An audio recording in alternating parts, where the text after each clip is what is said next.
you. We have gone live once again. We give it a little restart here, get back into it. Let's just hop into it. Kick back, relax. Birds of the Gridiron, live again, round 2. Let's go.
All right, guys. Once again, welcome back into Birds of the Gridiron, only here on 609 Sports Talk Radio.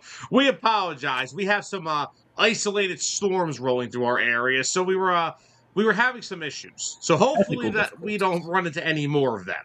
But if something is to occur, we apologize. But as always, Sam Nelson, Tyler Adams. Tyler, let's try this again. Happy Friday. Happy Friday. And outside of these little storms rolling through, how are we doing tonight? Good. Enjoying some more World Cup soccer. Got a great game ongoing right now in extra time. It's basically the Cinderella team of the tournament versus the team that won the tournament 4 years ago. Thanks, Zolt. Thanks, Zolt. Man, you weren't supposed to catch us on that first one. Zolt, all I know is I started talking and he wasn't moving. Yeah, yep. So, yeah, just had to come back. We're good. Hopefully we should be good now. We should be clear of these storms in about a half hour. So hopefully not too bad for the rest of our time on with you guys tonight. But Tyler, let's not. So look, we'll talk some Eagles. There have been some reports. Eagles have been linked to some veteran safeties. We'll talk about that. We'll talk a little Nick Sirianni later on in the show as well, because there's something I want to bring up.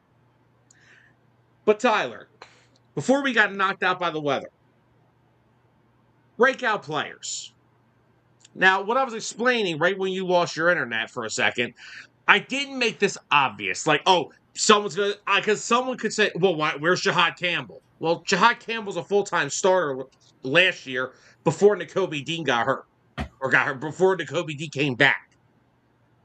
I don't view him as a breakout player because he's already kind of established himself. And B, that's obvious. Like, someone's also going to say, where's Devontae Smith? I don't think Devontae Smith really, I'm not saying he's not a breakout candidate, but he's kind of already established himself. So I wanted to make this a very interesting poll question about players that are kind of forgotten in their respective unit, or some guys that we think are going to get some expanded roles this year, or some guys that don't play a boatload of snaps. Mm-hmm. So we ran a poll question on the Facebook page yesterday, and it is still going. Which of these players will have a breakout season for the Birds in 2026? I'm going to go in the order of how the poll question went. And the leader in the poll question at 48%, Jalix Hunt. Wow. The second leader at 28%, Tank Bigsby. Some Eagle fans are high on Tank going into 2026. So, and then coming in third is Moro Ajomo. Mm-hmm. Coming in fourth is Dontavian Wicks. And coming in last, but still got a little fair share of love, is Tyler Steen. Which I know Tyler is not always a fan of hearing that name. But Tyler, out of those players, who do you think is going to have a breakout season for the Birds in 2026? Man, some great names on the list there. You know, I kind of want to lean on that Tank Bigsby option a little bit more. We all heard coming into this offseason that Sean Mannion wanted to use Tank Bigsby in a more expanded role in his offense. Yes, Saquon Barkley is our RB1. I feel like I have to start by prefacing with that. Saquon Barkley is one of the best running backs in the NFL. He's going to have a big impact on this offense himself, but I don't think it's going to be what we saw last year with he who shall not be named. We're not going to see a 95.5% snap share between Saquon and Tank. I think we may actually see very close to a 50-50 between the snaps of those two. Because when they're both given opportunities, they are effective. Neither one will be effective as a bell cow. But if you keep them fresh, you rotate them in and out, they're both very good. They have a lot of utility. Saquon, he's able to, be a receiving back when needed sometimes. I think Tank Bigsby can do it a little bit too, maybe not as well, but he has that ability. And Tank Bigsby, I've always liked him as a player ever since he was with Jacksonville. And I still can't believe that Jacksonville traded him away. And now they're in the position they are right now where Etienne left too. So I am not mad whatsoever with, what was it, 28% of the fans voting for Tank Bigsby, because I do Yep. think he is in line to have a breakout year on this Philadelphia Eagles offense. Yeah, I agree, and I like Tank a lot too. And I'm high on him. I think that he's going to have a very big year. And again, but it's kind of hard because we don't know how the snap count is going to look with Mm-hmm. him and Saquon. We don't know how they're going to split them. Is it 60-40? Is it 65-35? Is it something along those lines? We don't know yet. But the one thing I will say is I think Tank will definitely have a big year because they do want to keep. I know Saquon's getting older. Mm-hmm. And we all know the situation with running backs and their shelf life. Not saying, first off, to some people, Saquon had a really down year last year. I thought he still had a solid year. The problem just is he who shall not be named was the offensive coordinator. Yep. And once again, the offensive line last year did not do Saquon any favors. No, not at all. And, with them not being healthy and them not being able to do what they replicated in 2024, it hurt. I mean, Saquon Barkley's yards before contact dropped almost over completely in half last year because of what happened with the offensive line. But my vote to the breakout player for anybody who has missed it, the poll question was who is going to have a breakout year for the Birds in 2026? And chat, guys, you want to throw in your comments? Who do you think out of these players? Let's hear from you. The options were Moro Ajomo, Jalix Hunt, Dontavian Wicks, Tank Bigsby, Tyler Steen. Let's hear it in the chat. What do you guys think? Who's going to have a breakout year? And I went with Jalix Hunt because honestly, there was a good part of last year before Jalen Phillips showed up. Jalix Hunt not only was our only consistent edge rusher, he was our most consistent throughout the year. I mean, coming off his rookie year where he only had 1.5 sacks, had a big Super Bowl, had a sack in that game, comes out last year, plays in all 17 games, 9 starts, 6.5 sacks.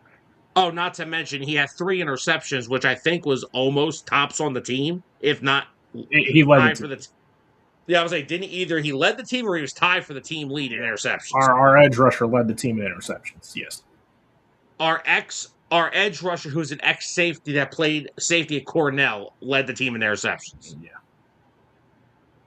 So I think you put Jalix Hunt once again playing opposite of that big interior of that defensive line with Moro Ajomo, who had Moro had a pretty big breakout year last year. He did. I mean, you're putting him once again in that interior with Ajomo and Carter and Davis. But now I think it's better because the one thing I will say about Jalix Hunt, he is not completely, in my opinion, polished as a run stopper yet as an edge rusher. I think he's more right now very good pass rusher. And I don't even think he's kind of hit the ceiling on where he's going to be as a pass rusher. I just think from year one to year two, Oh he yeah. took a very big leap. And I think just another year working with Clint Hurt, another year working under Vic Fangio, and once again, playing next to Jalen Carter, Moro Ajomo, Jordan Davis, but now having Jonathan Grenard, a veteran edge rusher who has had a lot of success in this league, can come in here now and show him the ropes as a pass rusher.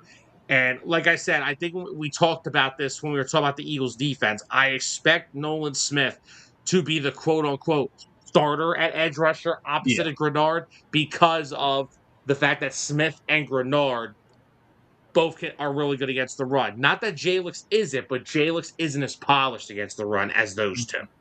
So I think Jalix is going to play. Jalix is going to play a lot of snaps. Oh He's yeah. still going to get a very good amount of snaps, and I Oh think yeah. he's going to come in as like that third down, second and long guy on the pass rush downs and just eat Oh yeah. opposite of those other And guys. Vic Fangio, he knows the potential of him. He's not just gonna, push him to the side because they went and, made a few acquisitions to get Grenard. And with Nolan Smith being healthy coming into the year. He knows what he has in Jalen Sutton. He's gonna find ways to utilize him. Yeah, and I just personally think that Jalix Hunt's my guy. I think he is the guy that I think I'm Oh, very trust me, high on going into that's not this. a bad pick at all. I'm excited to see what Jalen Sutton does this year.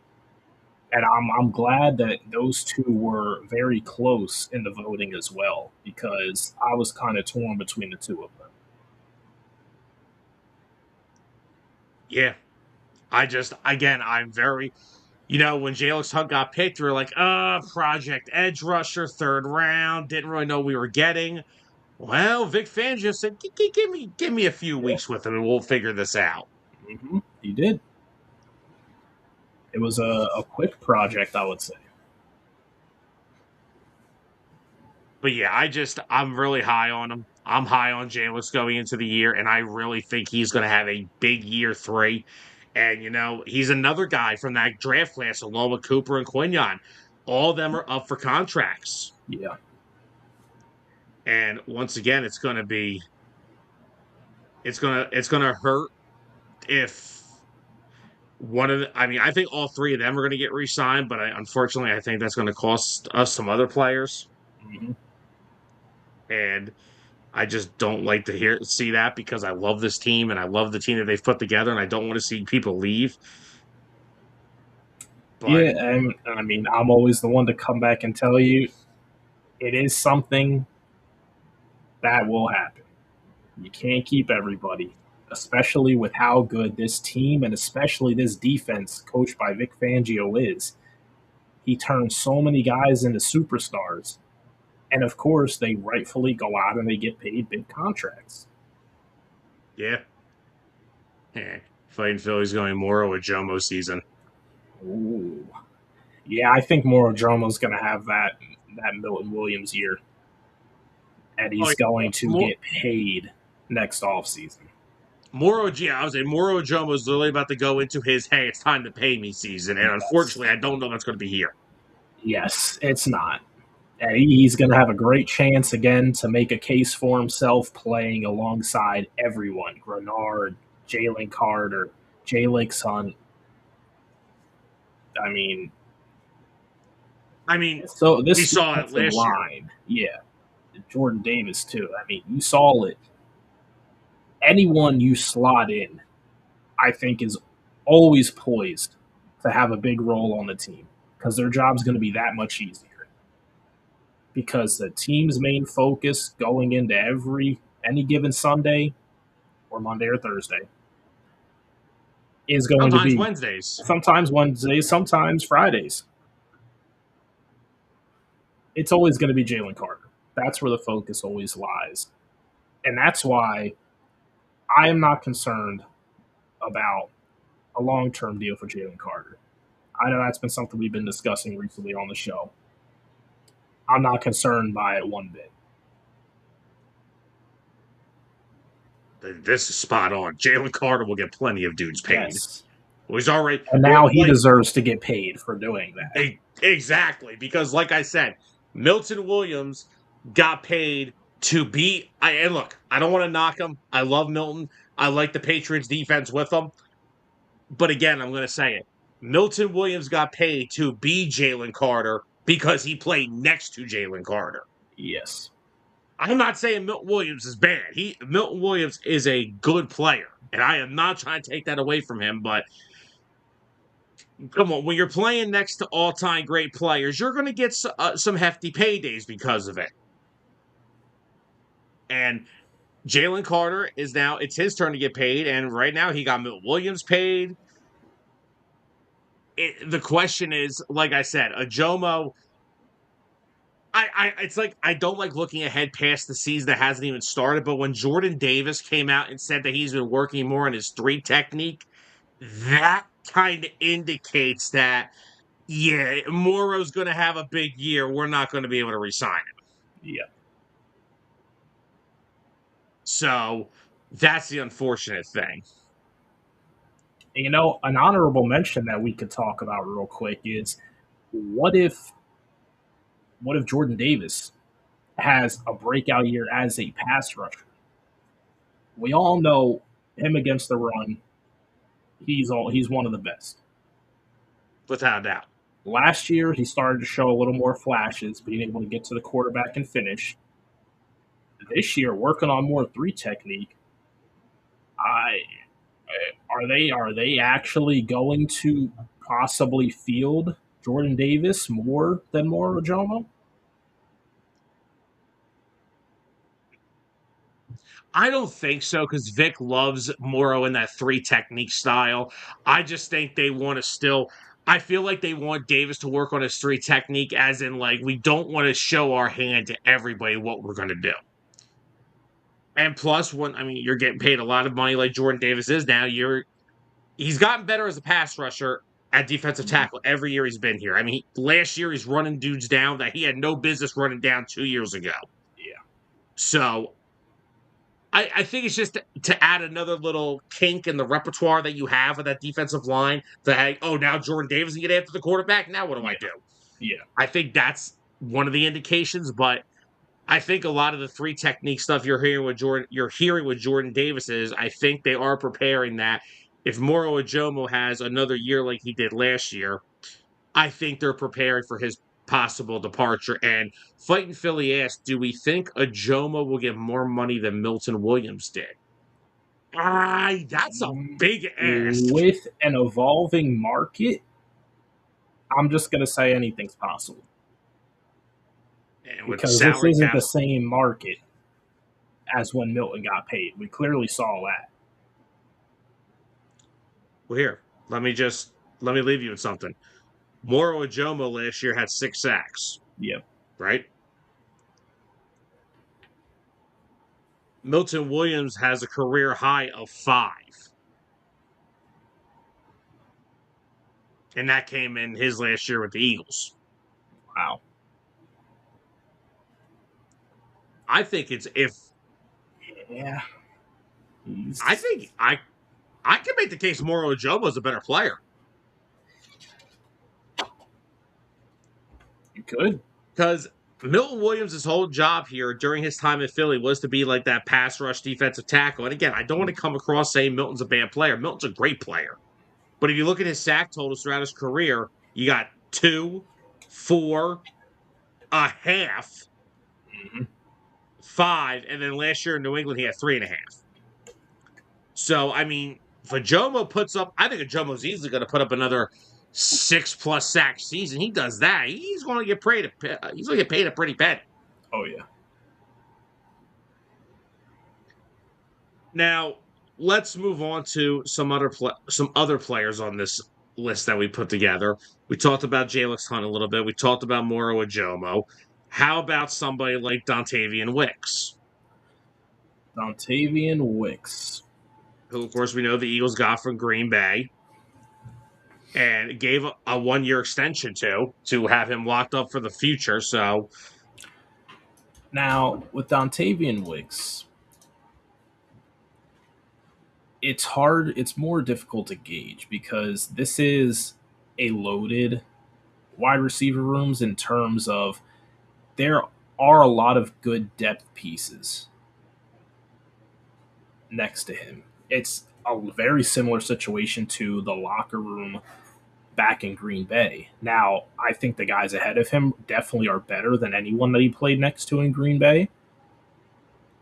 But to call it a breakout year, I don't think we'll quite see that. I think more realistically, what we'll see is just another solid, well rounded year from him.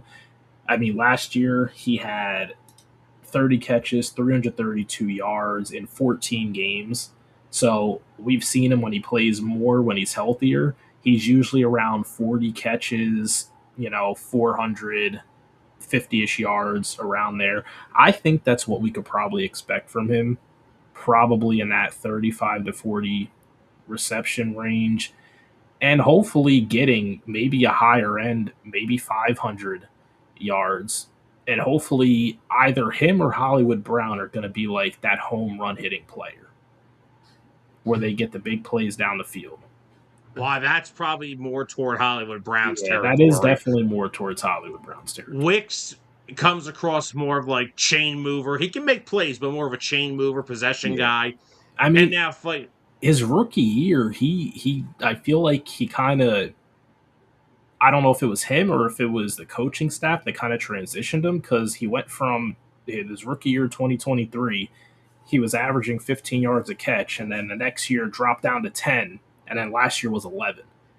So yeah, the last couple of years he was more like just a chain mover, but his rookie year he did show some flashes to make some big plays. Yeah. And again, he's a guy who's worked with Sean Mangan in Green Bay. And Fighting Philly asked a good question. I think this does Wicks open I don't think years so. wide receiver too, since he's the vet. If there's a wide receiver too, I think it goes to Hollywood Brown.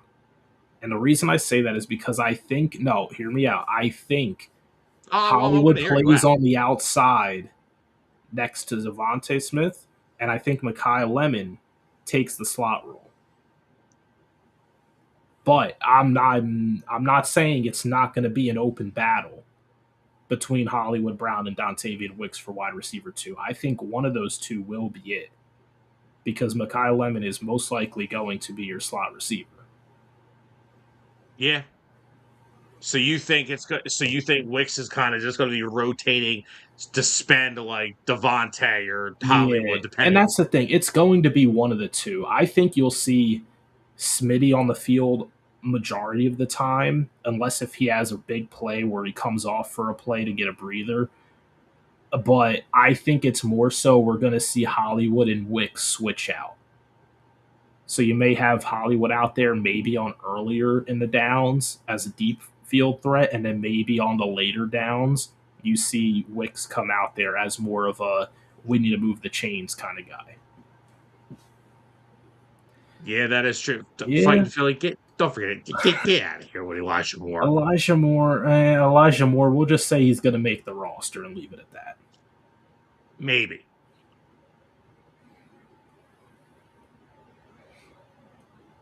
All right, so all right, so wait, who did you go with again? You went with Tank I Bigsby, went with right? Tank Bigsby. Up the Yeah, tank. because yeah, and I mean I went with Jalix Hunt because I'm a big Jalix Hunt guy, but there is some points to that because there have been some indications, not knocking Saquon at all. That Jeff Mosher said this.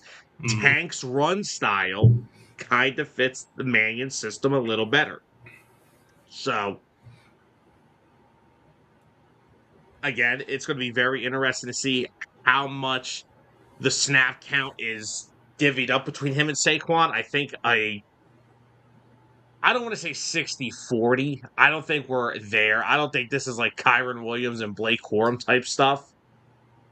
I mean, you never know, though. You really don't, because I mean, both players are effective. They can both provide big plays. I get your viewpoint though. It's Saquon Barkley, the 2,000-yard rusher. We saw the amazing season he was able to have with a healthy offensive line of almost all Pro Bowlers and all pros. And if they stay healthy this year and they get back to that form, he could have a lot of big runs again too. But I think Yeah. Tank can also have a lot of big runs as well. So it's going to be tough. And with Sean, I don't think it's a lock that Saquon's going to be. Like, if you're leaning towards like a 80-20 or 70-30 snap share, 70-30 could be a possibility, but I honestly wouldn't be surprised if it is closer to the 60-40 range. Maybe not fully there, but it possibly could be. Because, Mannion's got one goal coming in as the OC. He wants to move the football and he wants to win games. Yeah. He does not want to play games. He wants to win them. Fighting for said, how about 65-35? Hey, you know what? We could settle on 65-35. I think that's fair. If that means that Tank Bigsby gets more than 63 carries throughout 16 games, then yeah, I'm cool with that.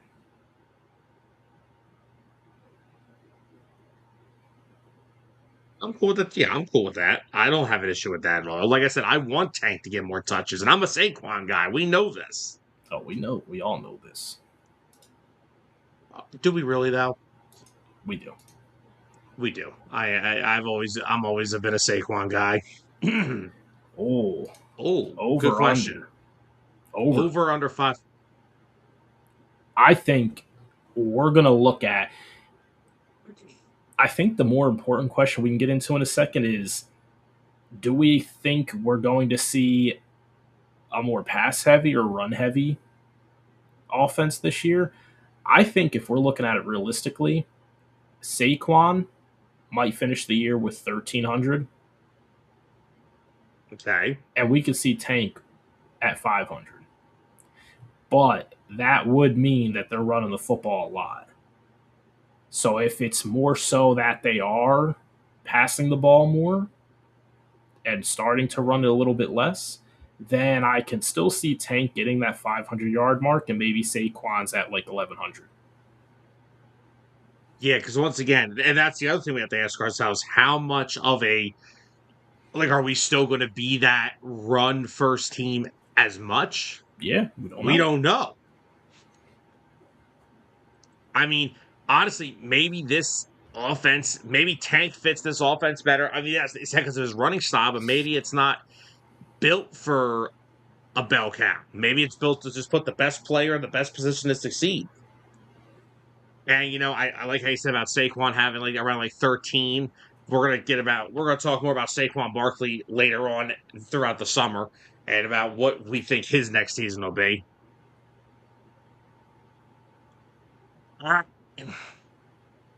Anthony, I don't necessarily think that's the case. I would say I agree with that. If it's a balanced pass run approach, I could see that. But, I mean, hold on. Kyron Williams last year had 1,250. How much did Corum? It was well, that's what I was saying. It was definitely not 80-20 between him and Blake Corum last year.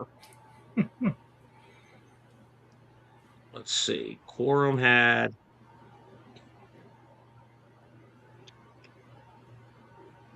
746. Wow. And that's man, they put up those numbers and they still pass the ball like crazy. Oh my god! I mean, it is the Rams. Oh yeah, not to mention their defense is going to be legitimately. Sean Mannion comes from the Sean McVay tree, so maybe we can see something similar. We're going to pass the ball a lot, and we're still going to have almost 2,000 yards combined rushing. I mean, if I get 13, if I get like 13 from but that's it. If I get 1,100 again from Saquon, I'm cool. Yeah. And maybe You get 600 from 1,100. Tank. Yeah, I was going to say, if you get like 1,100 from him, 600 from Tank, and Jalen's passing for like 4,500. Okay. I know that's not. I had to see how far I could go before I got the I am hand still to one of the go up. biggest Jalen Hurts guys, but even now, I think you've lost your mind. No, I had to If push J- you to see how far I could go until that hand went up. if Jalen could get me 38, I'd be happy. I'll be with this new offense. I want to see a 4,000 year. I want to see It's a 4,000. possible. It is possible. We'll have to see, but Yeah. I won't put it out of the question. Closest he came to it was that 23 season, ironically, somehow, miraculously, under Brian Johnson. And then the year with was it Steichen in 22, 3,700. And again, Yeah. those were still that Steichen, that offense, that was still pretty run heavy. With what was it? Swift that year? 23? 22. No, that was Miles. Oh, that was still Miles. Swift was That was 23. Yeah. Okay, that was Miles still. This is what I mean, though. This is like the one thing I can't give a knock on Nick Sirianni. For all the people that say that we like to knock the head coach for this stuff, he has given some running backs some career years, man. Yeah, Miles Sanders after that year fell off. Swift still having a good run with Chicago. Yeah, but now he's in a tandem. Exactly. Yeah. And Anthony, I'm actually glad you brought this up because I felt like last year there wasn't enough of this. I thought I thought if they would have rotated them in per drive, it would have been better. But I felt like last year it would be Saquon for a whole drive, then Tank, then Saquon, then Tank. Yeah, it was Rotate like them in and out of the same yeah. drive. Hell, why don't we have? Hold on.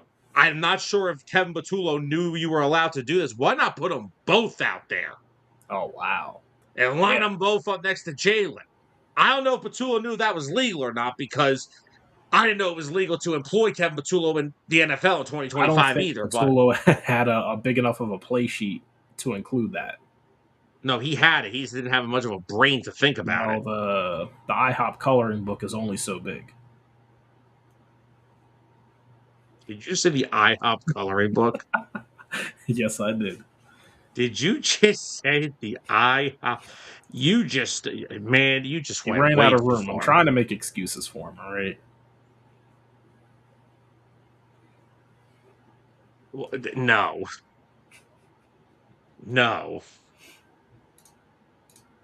But yeah, I'm okay with like 65-35. But you know what? You know what I want to see Tank more? I want to see Tank more in November, December. Yeah. Start getting Saquon fresh for the playoffs. Mm-hmm. Because that's the point of last year. I mean, remember Saquon got banged up at that Giants game in Philly. He pulled something. I got a good question for you, real quick. We're talking about Saquon and Tank. Who's RB3 on this roster? Is it going to be Will Shipley or Dameon Pierce?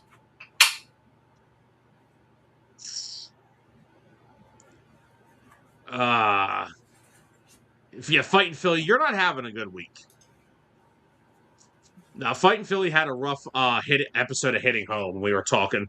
Dustin brought up the 2024 NLDS where the Phillies lost to the Mets. Oh, Then he no. brought up the 2011 NLDS. And then we brought up Doc Rivers. So fighting Philly Rivers. had a really Gosh. Nad, what's up, brother? What's up, Ned? Jalen Knights rule. RB3, I don't. RB3 is going to be a very interesting competition on this team because that is going to have to bring some value in the return game. Yes. because they thought Tank, that's all Tank was going to be used for, and it turns out, hey, he's actually a pretty good runner, you dingbats. Yeah, and if I'm looking at it, um,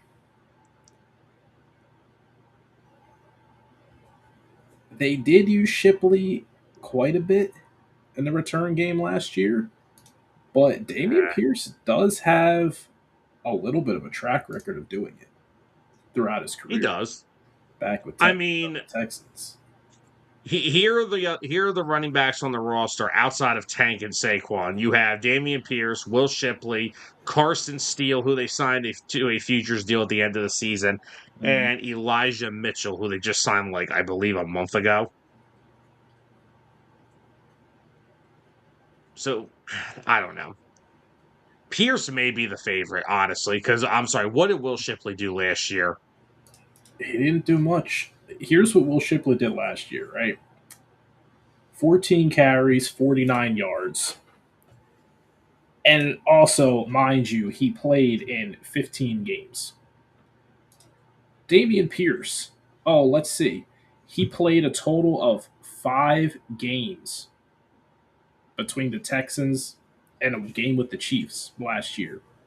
He had 14 carries for 36 yards. I'm taking the upside of Damian Pierce. Heck, I may even take Mitchell at this point. Yeah. And Anthony, you're spot on. You're spot on because if Jurgens and Dickerson aren't healthy this year, then everything we're talking about with Saquon and Tank goes out the door. Everything Yep. we said doesn't matter because if they're not healthy, then we are in trouble.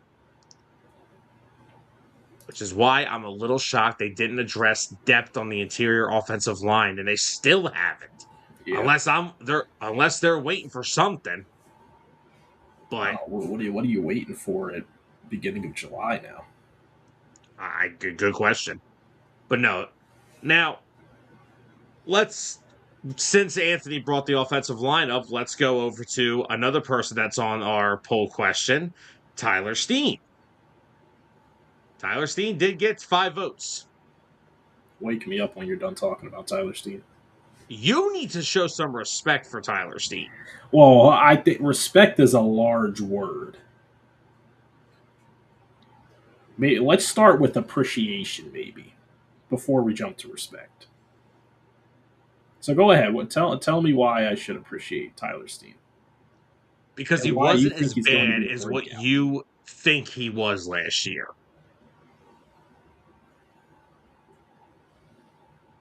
He was I'm not open to that.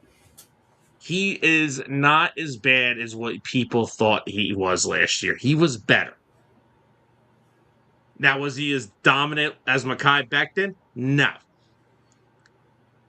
He's not the best run blocking offensive lineman in the world. He's a better pass protector, and I thought he held up well. He's another guy that got banged up last season Yeah. I think that was because probably that. I think that is my main gripe with him is the fact that he's not the best run blocker. I mean, you look at all these other guys; they're such great run blockers, and I just wish he was a little bit better. I've seen him, when he gets to the second level, he doesn't make good blocks, or sometimes he's not where he needs to be. But I get it; he's not terrible. It could be a lot worse. And I do think that a lot of the struggles that he had were because your Hall of Famer to the right of you missed a lot of time. And then you go and you look at center, your center's playing like at he could barely 50%. walk. Yeah. So, and yeah, you did see a lot of sloppy plays from Jurgens as well. And that also affects going over to Steen. So I'll try to give him some credit. I'm not completely out on the guy. I don't hate him. He's not the he is technically the worst offensive lineman, but he's not a bad offensive lineman. No. This is not Danny Watkins. This is No, not Matt Tobin no. or Andrew Gardner. Oh, God, Chance Warmack. There's a name for you. Chance Warmack. Hmm. That's today's random Eagle of the day. for anybody that maybe I'll bring that segment back. Random Eagle? Nah, I'll pass on Random Eagle. Oh, you love Random Eagle. Nah. Come on. We'll just replace that with a grid. A grid. Nad, appreciate that comment, brother. Appreciate it, Nad. And Nat, always thank you always for checking us out. We really appreciate it. Love our outside of the Eagles fans' opinions on everybody. Anthony knows that. He gives a lot of them. Oh, yeah. Man, No, Anthony always gives Anthony, us. we are not trying to convert you to an Eagles fan. Don't worry. No. We don't do that here. We appreciate the outside point of view. Unless you're a But Cowboys no, fan. I really think and that's the other thing. Tyler Steen, another guy who is that right guard spot's going to be a question mark soon. Is he not entering the last year of his rookie deal? I think he is, yeah. Oh, my Oh, Nad, gosh, why you Nad. got to low blow me with a guy that was on my team last year? Jeez. I wish they brought back Brett Toth. I was upset by that. He got like $1.2 million. Yeah, it's like, why would you not do that deal to add depth again to your interior? And now I'll tell you right now, because Toth is going to definitely provide, because he went to San Fran, right? Yeah. He is going to provide you guys with some very serviceable versatility because he had to play some center last year for us when Jurgens got hurt, and he played really well. He could play both guard spots. It's a very Nat, it's a very underrated move for the Niners. His versatility will be key for you guys. Yeah. And for the money you gave him, it's a steal of a contract. Oh, Anthony, you know you love us. Oh, And we yeah. love you too. It's all love, Anthony. Except for 2 weeks out of the season. That it's war. But at the end of the day, it's all kumbaya. We all come together and just love each other again. Yeah. Except for 2 weeks out of the year. But no, I really think I'm going to go back to Tyler Steen one more time. I do really think that if Lane's healthy, first of all, let's just bring that up. Lane Johnson is Lane the needs to be healthy. biggest. Well, Nad, that's because those are Nad. Those are the fans that see one play and think he stinks. Now, Yeah. look, is he awesome? And those are the same fans that expect him to be as good as a starter. Yes. You need to know what role guys play. He is your backup. He's a very good backup. He's a guy that you can rely on sometimes when needed to, but not all the time. Yes. And that's just who he is. The problem here is because we expect every backup to be just as good as our starters, a la the quarterback position. Ever since Nick Foles, every back. Nad, let me tell you how most Philadelphia Eagles fans think. Since the Nick Foles Super Bowl win, most Eagle fans think backups are better than some Well, starters. you know That's how what? our thinking That process wasn't the goes. only thing that year that did that. The rookie, Vitae, coming in when Peters got hurt. Second year for Vitae. Oh, that was the second year? He was part of the 16 draft class. Ah, okay. Yeah, no, Nat, it's good. It's solid, serviceable, versatility, and depth. Because the other thing, the one thing that makes Toth a valuable piece for your Niners is he can play all three interior offensive line positions, which is Yeah. really hard to find. Guys that can play all three are very important to a team. Now, like I said, is he perfect? No. Is he always going to look good? Absolutely not. But he's not the worst backup in the world. I've Mm-hmm. seen worse. He gives you a chance. I saw Jamon Brown fix his gloves in the middle of a sack against the Ravens a few years ago. Yeah, remember that guy? I don't want to remember And that then guy. went and Why'd got you have to Lamar's bring his name jersey after up? the game. Oh my gosh. 2020 was a dark year for the Eagles. That was terrible. We had Jamon Brown giving up sacks in the middle, fixing his gloves. Travis Fulgham had a TO run for about a month. Travis Fulgoat. I think Never Jalen forget. Rager called one pass for like 80 yards and then like never did anything again. 2020 was a dark year. For many reasons. many, many, many, many, many, many, many reasons. But yeah, no, back to my ending argument with Tyler Steen is I know you're not his biggest fan. Is he perfect? No. Do I think he can have a better year as long as the freaking guys around him stay healthy? Yes. Yeah, I was gonna say he can have as good as a year as long as the surrounding cast around him is playing every game. Because the level that they play at, he's able to somewhat match that, and it looks like a cohesive unit. But if one of them goes down or isn't playing 100%, you will see it start to affect him as well. Nat, I do remember when we played the Niners in 2021. That was the game that BG tore his Achilles. Oh yeah, Cause that was the game that Jalen had the deep ball to Quez Watkins from our own end zone. mm-hmm. Okay, fighting Philly's done with us. He said, I'm out. Brought up Rager. I'm out. Just had to bring up the bust of a first round pick. Oh, yeah. Oh Nad, jeez. Nad, I will tell you right now, that was the only moment that I desperately could not stand. And I'll be completely honest with you. That was the only moment I could absolutely not stand Nick Sirianni. Yep.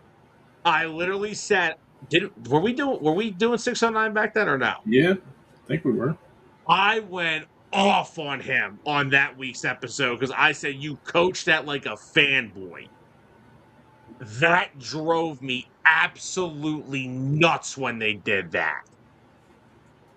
Oh my god! I remember the Quez. Yeah, Nad's cracking up now. I remember the deep ball to Quez because he was too damn slow to get deep down the field for Yeah. it was like he needed 5 yards to score, and he got caught from behind. Yep.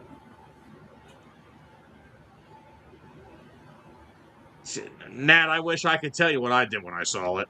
Let me get kicked off the airways for that though. Turn the TV off. Dude, oh my god, that drove me absolutely insane. And I remember that episode we came back. I crushed Nick that day. Like that was God, that was Nick's first year. Yeah. He Good was still Lord. trying to play into the Super Bowl time. Try to pay homage. It wasn't hard to figure out when he gave Steichen the play calling duty. I think that's Oh pretty yeah. safe to say. Mm-hmm. But oh my god, that drove me absolutely insane when they ran that stupid Philly special. I don't even remember who threw the pass. Oh, I don't remember who threw the damn no pass. idea. No idea. Nah, I'm not gonna. I don't want to try to remember that either. Hmm. Well, since we've brought up Nick, and I do want to talk about something about Nick, and I've realized over as the last couple of months have gone, and you've hear all these things, the AJ Brown situation and how that was going in the locker room. Then CJ Gardner Johnson opens his mouth. Am I the only one that has like a newfound appreciation for Nick Sirianni? No. How in the world? Actually, yes. Because I've always appreciated Nick Sirianni. Well, I've always appreciated him too. I mean, like I said, I've brought up 1,000 times. The guy does nothing but win. You could tell me about quarterbacks and rosters, but oh, Nad, why do this to me? Oh man, he's gonna come back and give us a play-by-play. No, I think he wants to go back and tell us who threw the pass. Oh Nad, please do. I wonder who threw the damn yes. pass.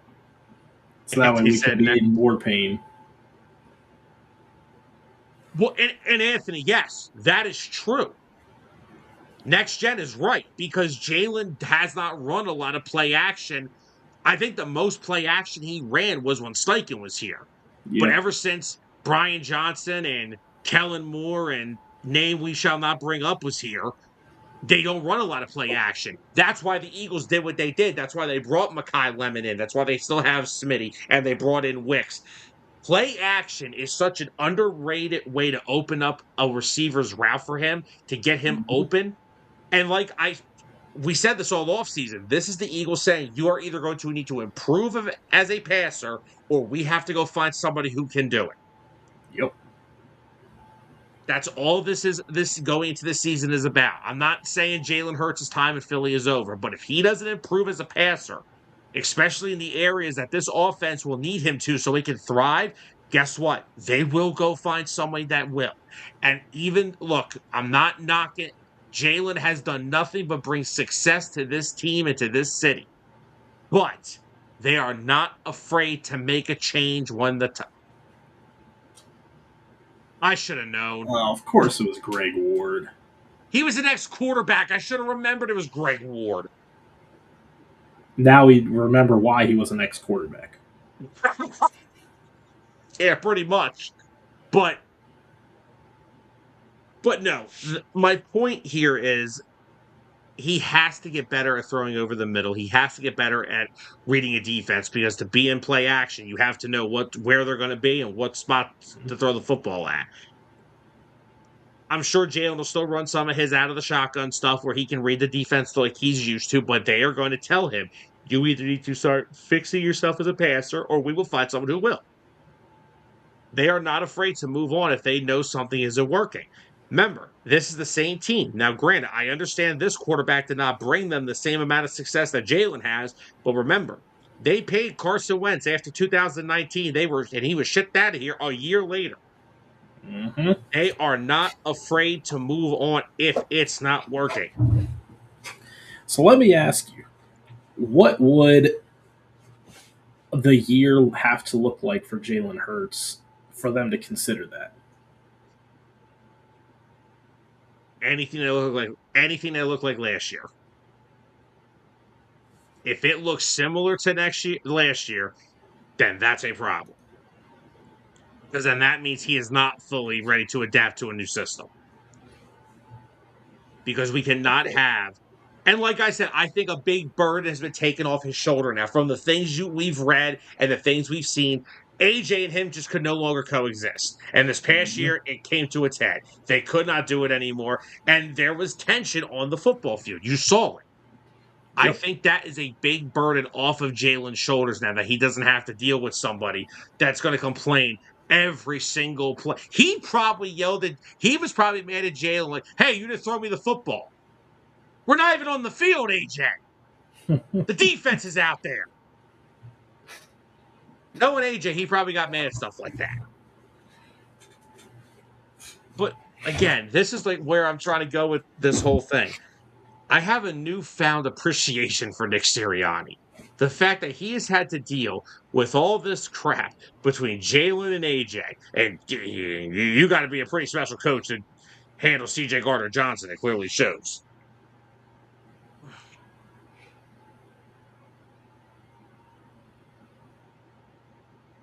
Well, Nad, we keep it real. That's the goal. That's what we do here at 609. We keep things real.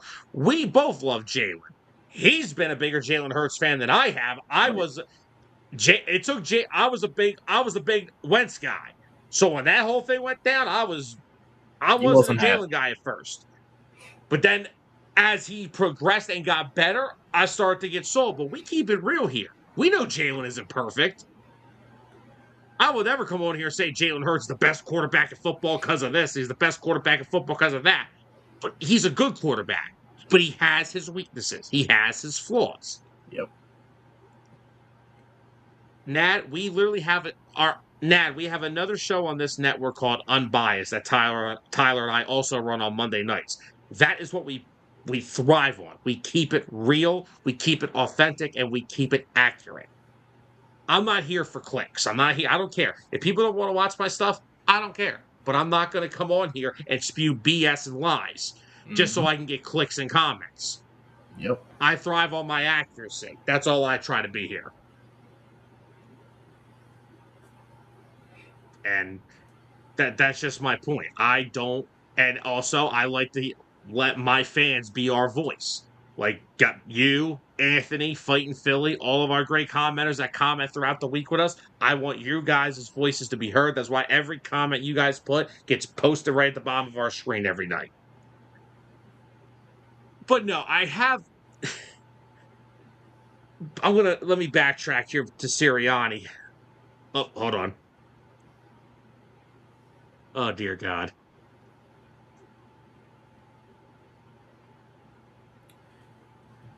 Who's Sam Howard? Anthony, you Name sure you're sounds not talking familiar. about? Are you talking about Sam Howell? Oh, how the old Commanders?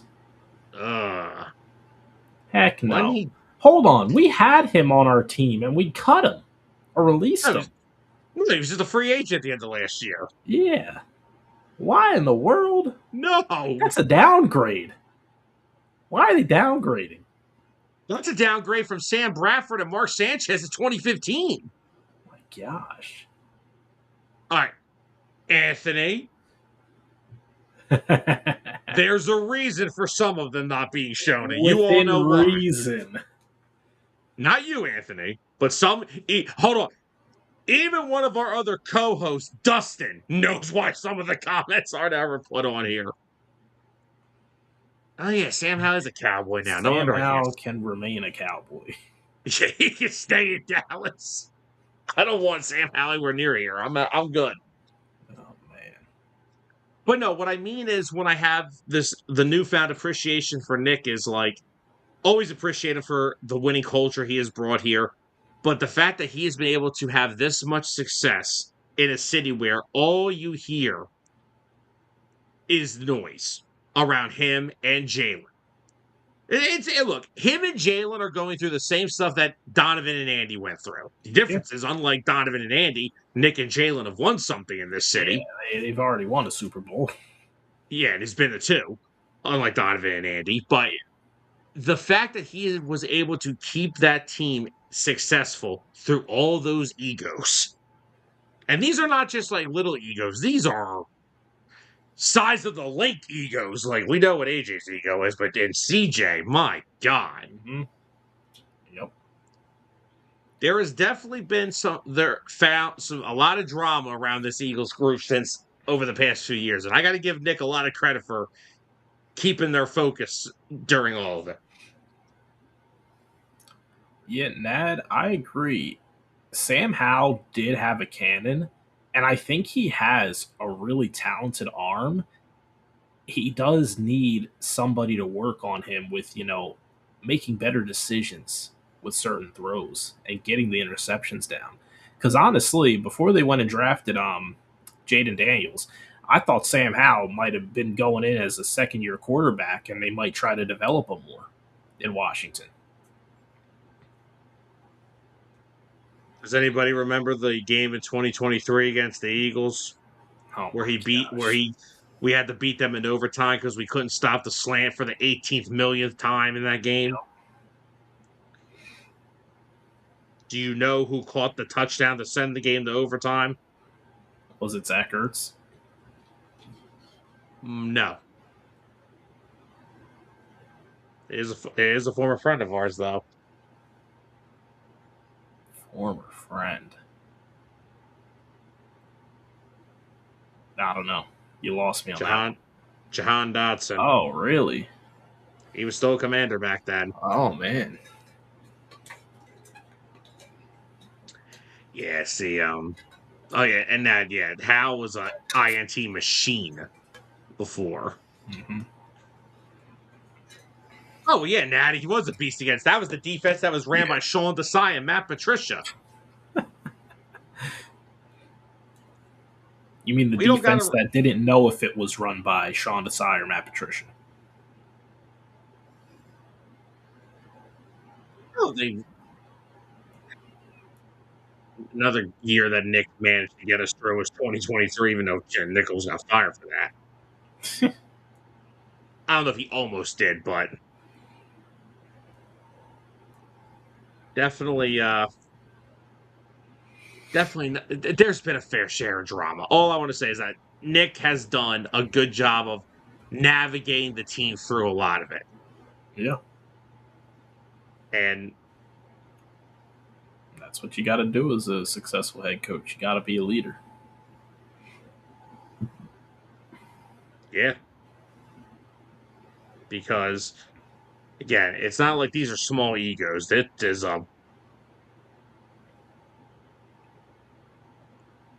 there's the AJ and Jalen thing alone to get through is impressive enough. Yeah.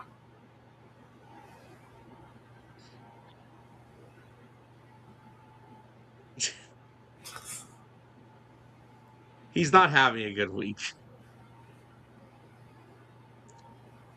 Dude, we still on this from Oh, 2 years man. ago.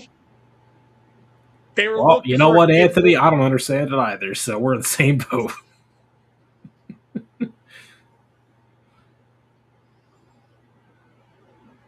Anthony, I still don't know. I think the jury's still out on that because I don't trust the coaching staff that was here when Jahan was here. Yeah.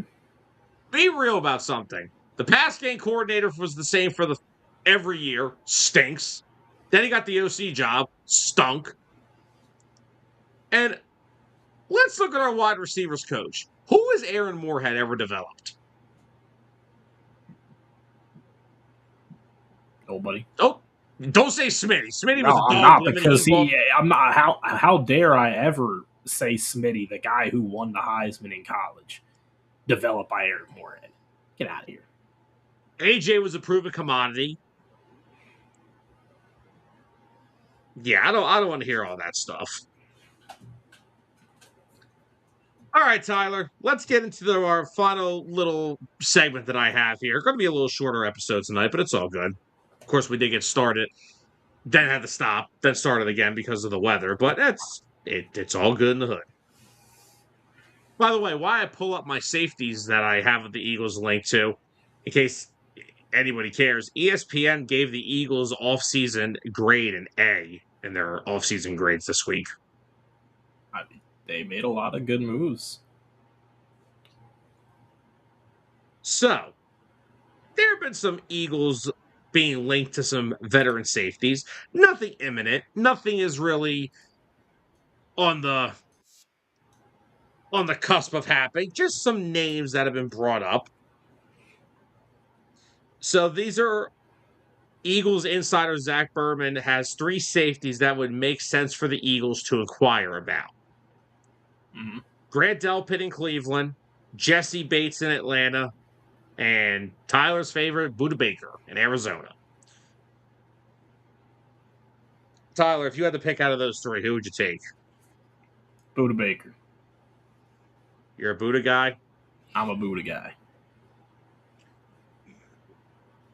I like Grant Delpit. I like Buda Baker. But Jesse Bates has always been one of my favorite players, man. I wouldn't be upset with either of them. Why would Atlanta move him? It wouldn't make sense. I mean, Atlanta, they're putting together, on paper, a very elite defense. It wouldn't make sense if they moved him. Like, what could we give them to justify them parting ways with Jesse Bates? Do you really want to ask that question? It's Howie freaking. Hold on. Howie Roseman may need to do something soon because not trying to sound like a Nimrod here, but there's He's some on other the Philly phone. GMs doing some stuff. That is true. Mike Sixers are Gansey just making traded for Jalen Brown. some big moves, yeah. I'm not sure how much of a hockey guy you are, but Danny Briere went and signed Leo Carlson to a offer sheet today, which in NHL terms, right, when who doesn't know, an offer sheet can be signed with another team, but the team he's currently with can match the offer sheet. Unfortunately, Danny Briere is offering Leo Carlson the highest AAV in NHL history at $18 million a year. Wow. And the Ducks, and now Anaheim has up until next Friday to match it. If Danny Briere pulls that off after what Mike Gansey just did for the Sixers this week, Howie Roseman may be sitting there like, oh, shit. Oof. I gotta Okay. get my fans back. All right, Vegas, Max Crosby, what do you want? Yeah, Nat, I like all 3. But Jesse Bates has always been one of my guys. Yeah, Jesse And Bates is a dog. Anthony asked, if Jalen Hurts gets traded, who would you want next as your young quarterback? Okay, Nad. I will say Nad. though, but between Jesse Bates and Buda Baker, I feel like Buda Baker is the better safety playing up in the box. Yes, but with the amount we use our nickel package, we don't need that from one of them. Yeah. So guess what? If I just want to put two guys back there to take the football away, Jesse Yeah. Bates would be the guy. And I like Nad's response to Anthony's question. Nad, would you bet on it? Oh man, Because I wouldn't. I don't even think Malik Beasley would bet on that. No, he would probably just throw it like through the playoff game against the Knicks. Oh man. Anthony, here's the thing, right? Because Jalen was a second round pick. The Eagles are never going to be bad enough to get a top tier pick. So I really honestly don't know how to answer that. Because all the top tier quarterbacks were never going to be bad enough to get. Yeah. Because like you're putting it almost in terms of like they have like a 4-win season and they're in a position to draft a quarterback in like the top 5. Nad, when Dustin was doing Unbiased with us on some nights, remember when George and him were on and he brought this up from Minnesota and we all Yeah. agreed? Would this not be like the second version of Stafford to the freaking Rams? That could. I don't think Howie Rosen would go with another draft pick. I think he would go find the next disgruntled quarterback in their situation. Say, hey, hey Joe, you don't like the offensive line, Cincy? Come over here.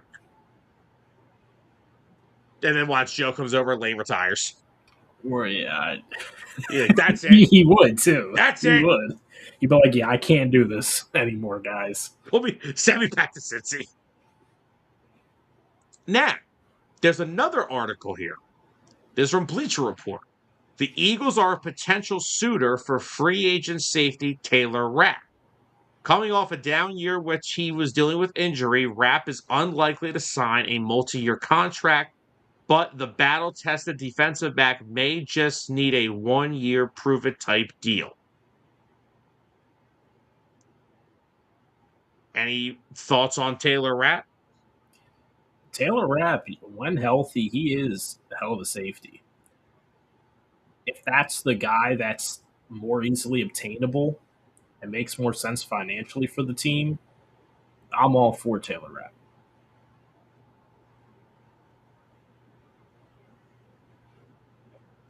Anthony, this is the one time where I actually somewhat could understand where you're coming from. I But I want to That's see tough Jalen in because this style of exactly offense first. because that's a loaded statement because we haven't seen Hurts yet in this system. And also, just because Joe Burrow is one of the most talented quarterbacks in the NFL, that doesn't mean he would immediately come in and be better on that offense in particular.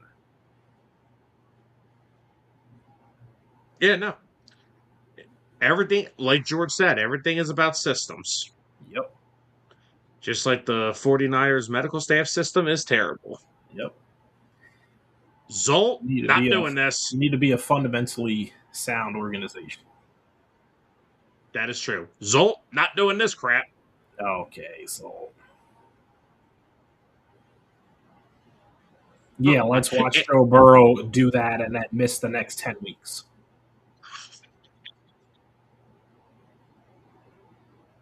But no, going back to that Taylor Rapp thing, I honestly think signing Taylor Rapp may be a little more realistic than trading draft capital for one of the other three that we were talking about. Yeah, so we know how he loves to Because, hang on to his draft picks. because here's the thing. Makuba, now, the exciting whites are still doing their podcast. Reed and Cooper, Yeah. and they had Vic on this week. And Vic said the one thing that he said to Cooper DeJean on the podcast was, your days of playing outside corner are over. Because they are moving him into the safety / nickel role. Again, Cooper DeJean will be the safety in base packages, which, again, breaking freaking news, they don't run a lot of base packages. But, Taylor Rapp, adding him to the safety room with Marcus Epps and Andrew Makuba, who, by the way, have been working out all offseason together. Interesting. So, All right. I want to just say pump the brakes in the comments wait, here. well, what are we Hold doing on here? a moment. Zold and Anthony, y'all got me about to walk out of here right now. If Jalen Hurts has the same year or close to the same year as last year, and our response was letting him walk to get CJ freaking Stroud, I will not watch a single game the following year. I Is need to know if you guys are okay. happening right now? Both of you. I need to know if you guys are okay. What is.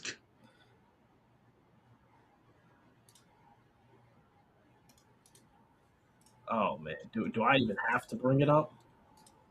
Do I even have to bring it up?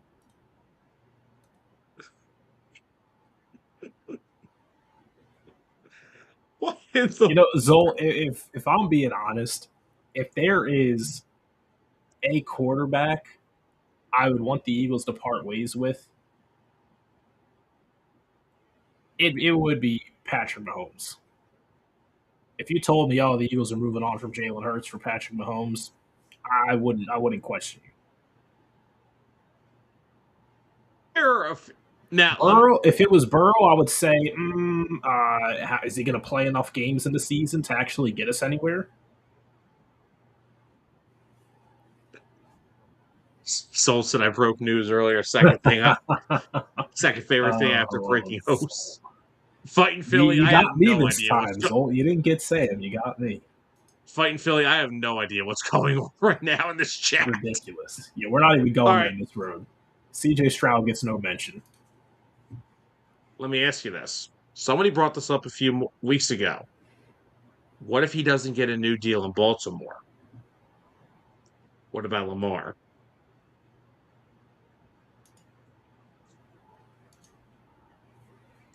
It's a question. It's a simple question. Would you come back on the damn screen and stop acting like a child? It's a question. That's it. Did you really just ask if I would want Lamar Jackson over Jalen Hurts? No, I said no. It's if Oh, Jalen doesn't perform and they go in another direction. That's what this whole chat's been talking about. Is if he doesn't perform, we know if he performs, he's going to be here. But if he doesn't, and they look the option, if Joe Burrow ain't available, would you take Lamar Jackson? I'm just asking a question. so you're asking me if Jalen Hurts has not a horrible year, but a bad year. I wouldn't even say a bad year because last year wasn't a bad year. It was just an average year with moments where it didn't look good.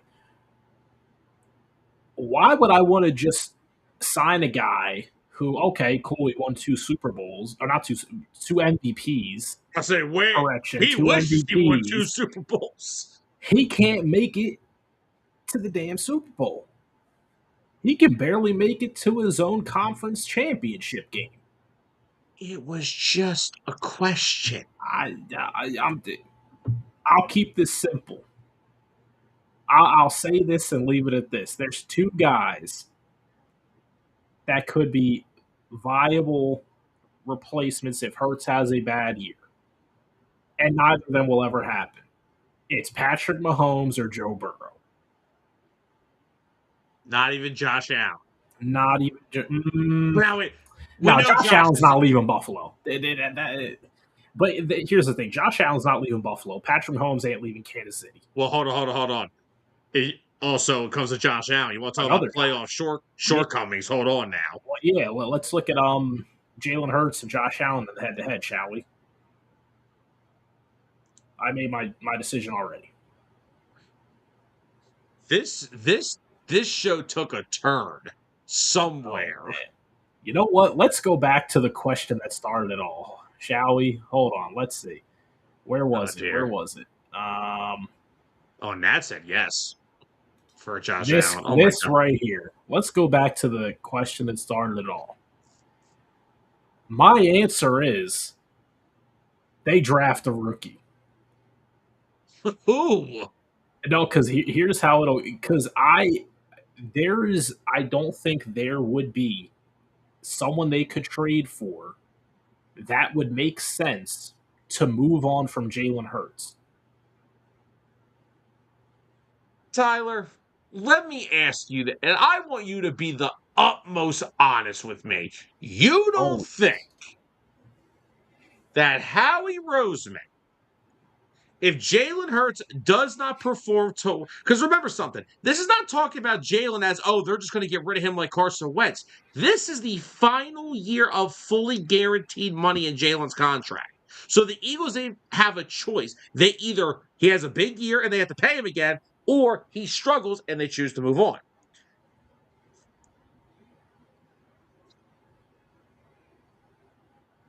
What is happening? This chat is going crazy. I'm just gonna say I choose not to answer. Well, I will say that reports out of OTAs and minicamp said that Payton was actually looking pretty good. And he's a lefty. Oh my God. Tyler, you're telling me if a two-time MVP is available, they're not going to look to make that move. I wouldn't. Out of your What's he mind. gonna win me? Oh my God. It's gonna win me 12, 13 games, and maybe one postseason game, and then get bounced. That's it. That's what I got to look forward to. You do understand that we are talking about hypothetical situations, right? I do, and this is all ridiculous. Okay. Because at the end of the day, Jalen Hurts is going to be a Philadelphia Eagle for years to come. Yeah. And I don't disagree with you. But if something goes wrong and he doesn't get better as a passer, they are not going to tolerate it anymore. You're telling me that you would not take a two-time MVP as his replacement? No, because you're talking about getting better as a passer. What? Lamar has gotten, for his standards, better as a passer. But wait, where is that better than Jalen Hurts still? Arm talent, Now, hold on. side by side. Hold on. Hold on. Hold on. Hold on. You just said earlier in this show about Jalen throwing for over 4,000 yards in a season. Lamar's done that.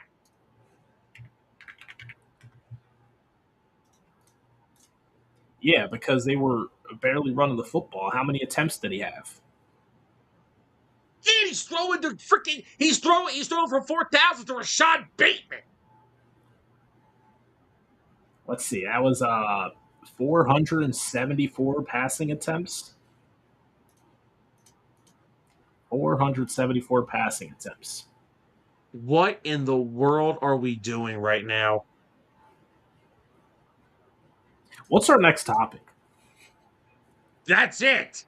That was it? Oh, gosh. Out after the veteran safety links, that was it. Wow. You guys chose a great way to end the show. What is happening?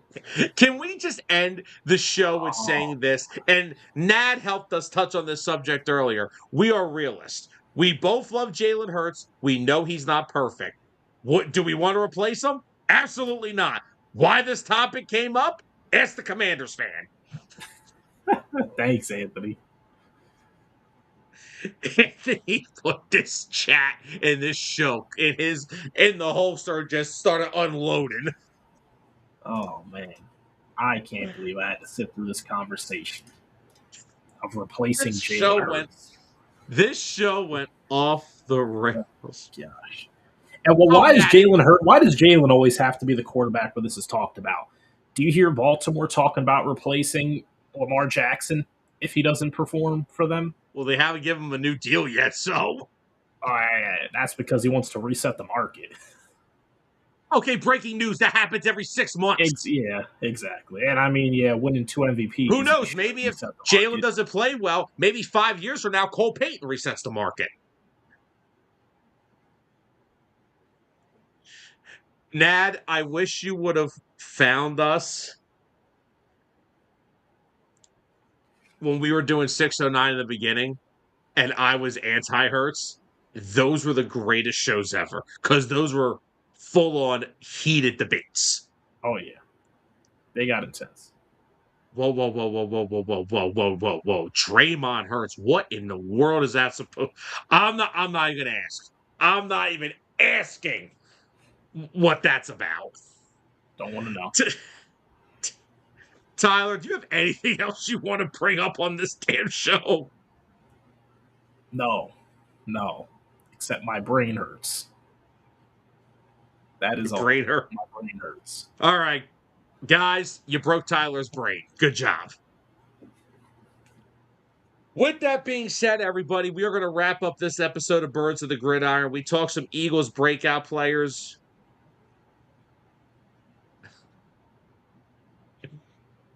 I'll let Tyler answer that one. Do I never want to make the playoffs again?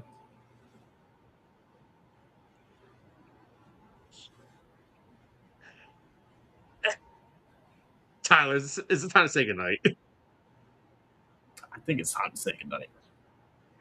All right, guys, that's going to wrap up Birds of the Gridiron. Like we said, we talked about some Eagles breakout player candidates. We talked some veteran safeties being linked to the Birds. And, of course, we had this whacked out Jalen Hurts replacement conversation in the chat, which was breaking. I think, yeah, Tyler's broken over there. Thank you, everybody who tuned in on the Facebook side and commented in. Thank you, everybody, Nad, Anthony, Zol, everybody who commented on the YouTube side. Once again, a big thank you to everybody who commented and checked and tuned in throughout the week on all the shows from Unbiased to DA to Hitting Home and, of course, here on Birds. Thank you once again, everybody who chooses us for your sports talk. We greatly appreciate every single one of you. That comment's not going on the screen. Oh, No, I'm putting it on the take it off. No. Take it off. We technically still showed the comment.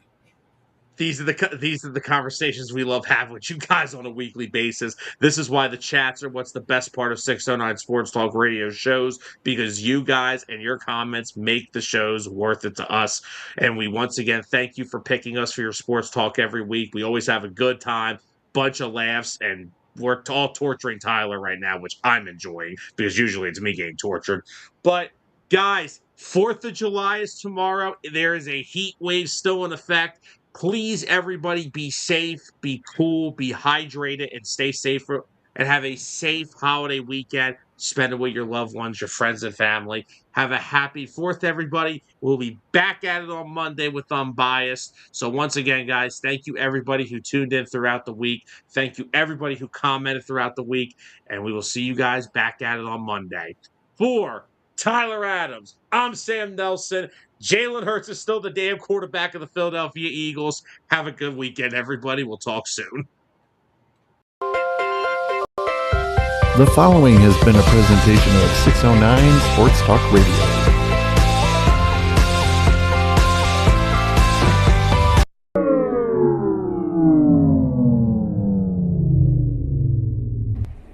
Sam, what did you do?